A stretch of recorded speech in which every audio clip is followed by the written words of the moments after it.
Xayrli tavlik vaqtlari bizning Kitob Crash topshirig'ini yoritib qarovchi do'stlarimiz. Agarda kitob o'qirga yoratmaysiz ekan, bu videoni jibarib durust ishlagansiz. Chunki biz sizning kitobga qarashingizni o'zgartirishamiz. Bu Kitob Crash topshirig'i. Boshlaymiz.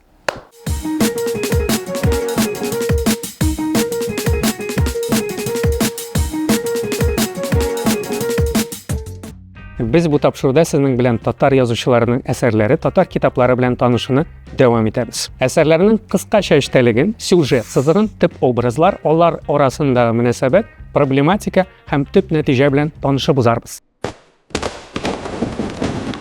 Bizning bugungi asarimiz zamoncha, o'quvchilarni betaraf qoldirmovchi ham yillarga majbur etuvchi roman. Haydagizlar o'ynab olaylik. Men sizga faktlar aytam, siz asar yoki avtor ismini bilib qararsiz. U biz yashagan 21-asrda yozilgan, u zamoncha, u biz yaratgan muhabbat ish-pishmog'i turida, u g'adiy anglayishli tatar tilida yozilgan. Onun syujeti bo'yicha Sholli teatrida spektakllar qo'yalar ham tomoshachilar yopirilib yuri, zal shig'irim to'li bo'ladi. Onun avtori xotin-qiz. Bildingizmi? Chivo! Tadam! Bu Zifa Qodirovaning Sog'inarsan, men bo'lmam asari. Avtori Zifa Qodirova Boshqirdistonda tug'ilgan, umri bo'yi tuzilishda ishli, qalamin qo'lina 48 yoshidagina bo'ladi. Sog'inarsan, men bo'lmam asari Zifa Qodirovaning birinchi asarlarining sanaladi. Janri bo'yicha povest yoki roman ham yoshgina tatar xotin-qiz romani bo'laraq tasvirlanadi. Avtorani 2007-yilda yozgan, ham o'zi aytgancha, turmushining og'ir etapida tungi birda yiqilay olmaycha qo'lina qalam olgan, ham asarning birinchi 30 bitin ertangi jidiga qadar yozgan. Shulay uydagilar ko'rmaganda bo'sh vaqtda ularni 2 oyda yozib chiqadi. Asar birinchi topqir Maydon jurnalida 2009-yilda bo'liklab bosilib chiqqan, onlara ayrim kitob bo'lib bosiladi. Sog'inarsan, men bo'lmam avtor aytuvincha, onun eng populyar kitobi tiraji 50 mingdan ortiq, ham o'quvchilarning so'rovi bo'yicha bir necha qat bostiriladi. Hozirgi vaqtda marketplace kishtalarida u yo'q sotilib bitgan. Haliga kitobni topish uchun kitobxonadan bir nechasini urarga to'g'ri keldi, chunki so'nggi ekzemplyarlar kishilar qo'lida edi. Haliga asar rus tilina tarjima etilgan, u Sumbul deb ataladi, bir necha topqir bir necha ming tiraj bilan bostirilib chiqqan. Asarning syujeti bo'yicha Tatariston ham O'zbekiston birligida film tushiriladi. O'zbekistonning ne qatnashi bor desangiz, voqealarning bir ilishi shusha jiloyiqlarda tasvirlanadi. Asarning tip temalari boytaq: xotin-qiz yozmishi, muhabbat, shin, yosolma, ishkirsiz, javobsiz, sabrlik, og'irliqlarni to'zib chiqu, olg'a toba boru, optimistlik ham boshqalar. O'quv vaqti здесь прям так bo'lib berilgan, как я люблю. Так, nechga aytargan men? O'quv vaqti. O'quv vaqti. Или o'quv vaqti. O'quv vaqti.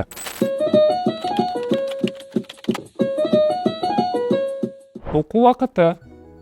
Roman g'adiy, joyli, anglayishli tilda yozilganga ko'ra bek tez ham o'ng'ayli o'qila. Shunisini aytirga kerak, bir o'qiy boshlasang, kitobdan ayrilib bo'lmay yetliga 2-3 kishda to'shna o'qib chiqasiz. Agar oshiqmaycha, ko'z yoshlarini surta, qo'l-oyoqlarni shilata o'qisangiz, 7-8 soat. O'rtacha tezlikda o'qisangiz, 5-6 soat. Agar endi tip giroyining turmushi ne bilan bitganini bilirga tilab oshiq-oshiq o'qisangiz, 4-5 soat vaqt kerak bo'lar. Ijiklab o'quvchilar uchun audio format bor. Nebari 8 soat.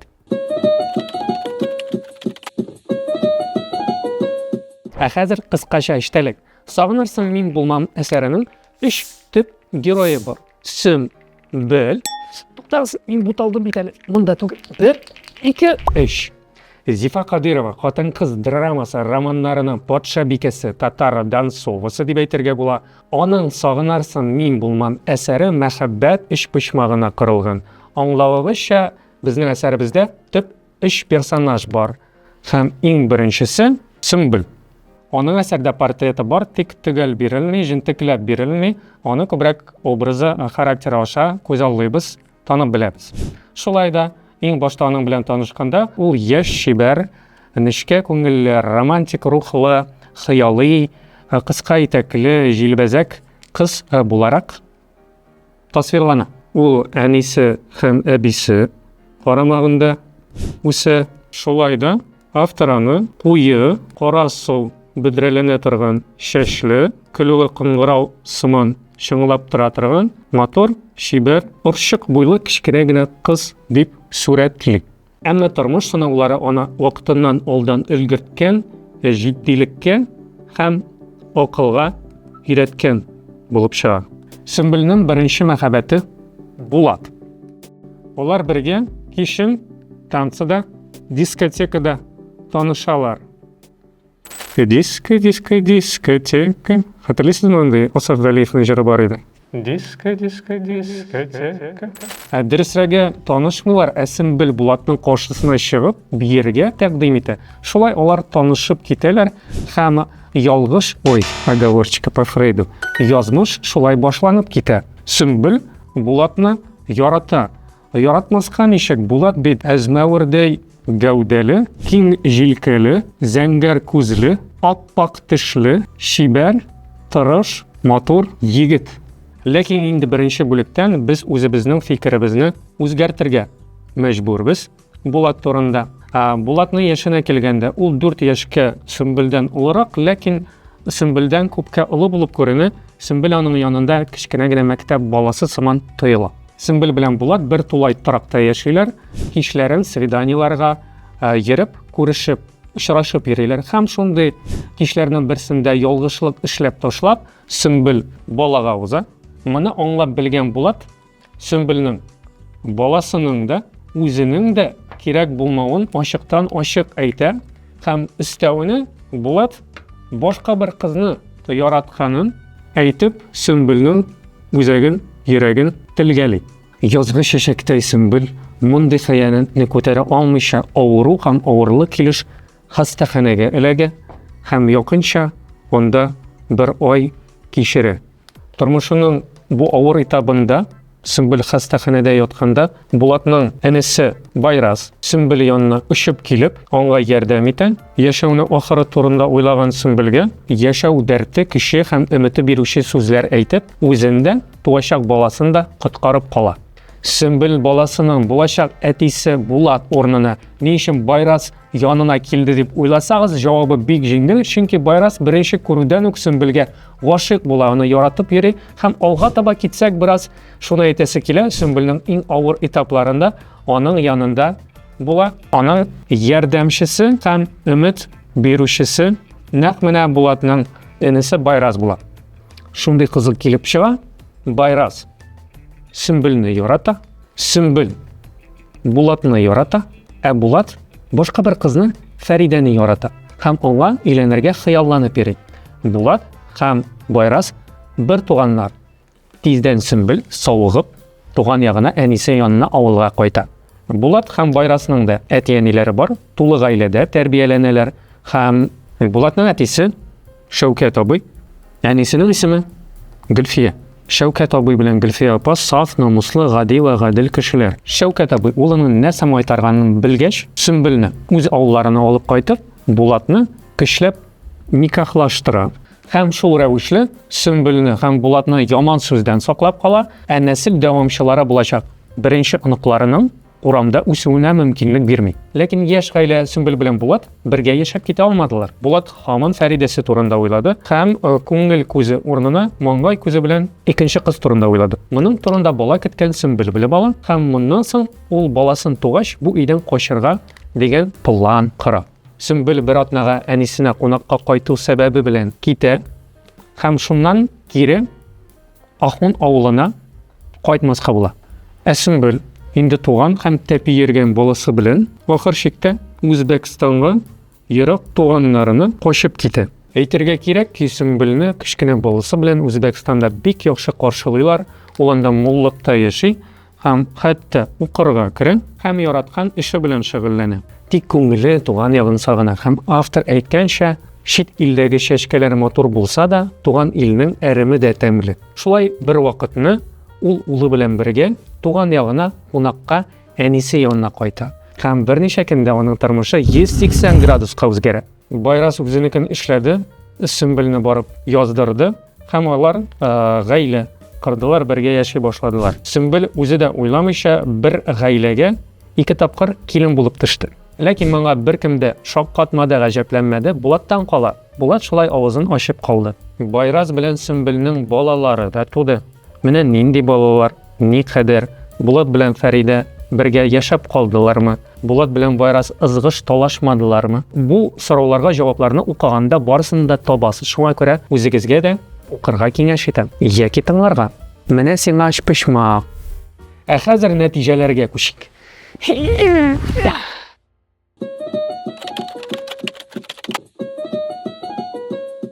Нәтиҗә буларак шуны әйтәсем килә, һәрберегезгә бу китапны укырга киңәш итәм, һәм моның берничә сәбәбе бар. Беренчесе, роман, кыска гына спойлер әйтеп үзем, хэппи энд белән тәмамлана.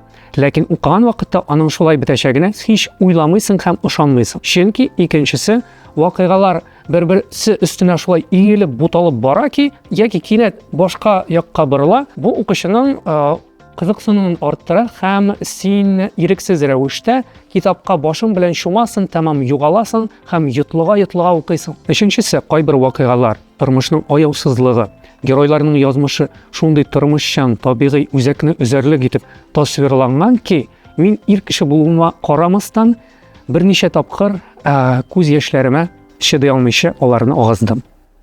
Берничә 10 тапкыр. Дөресен әйткәндә, хәзер дә елыйсым килә.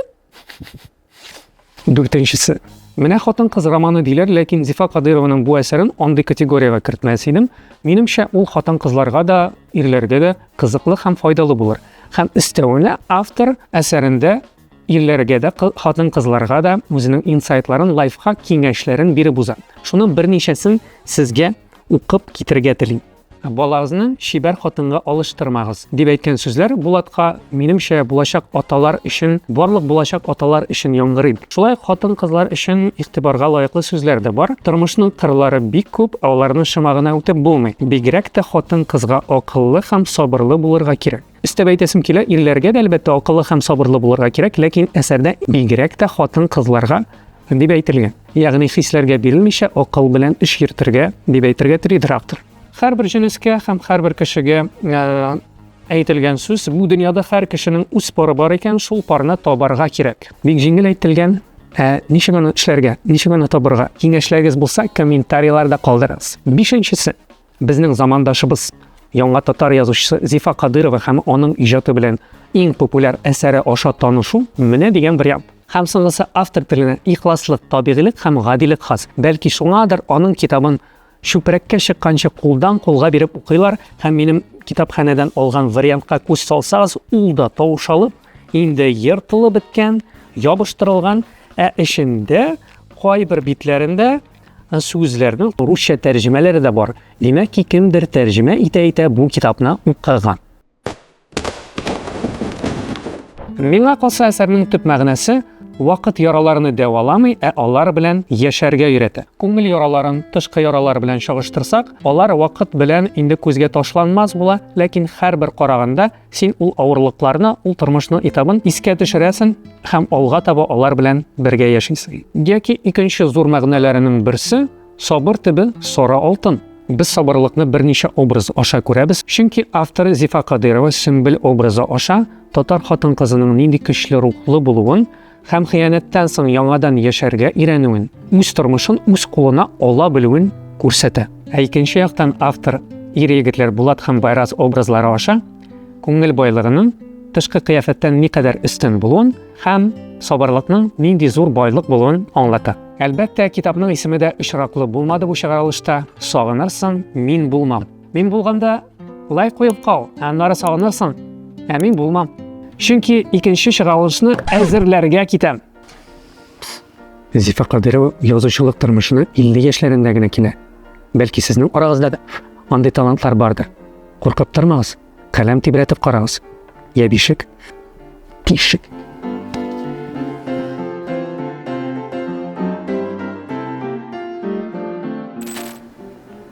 Әллә кем булып чыкты бу? Калсынмы шулай? Нормально. Что-то не очень, да? Не, нормально. Һәм соңгысы автор теленә табигыйлык, гадилек һәм ихласлык хас. Что это такое? Я все уже.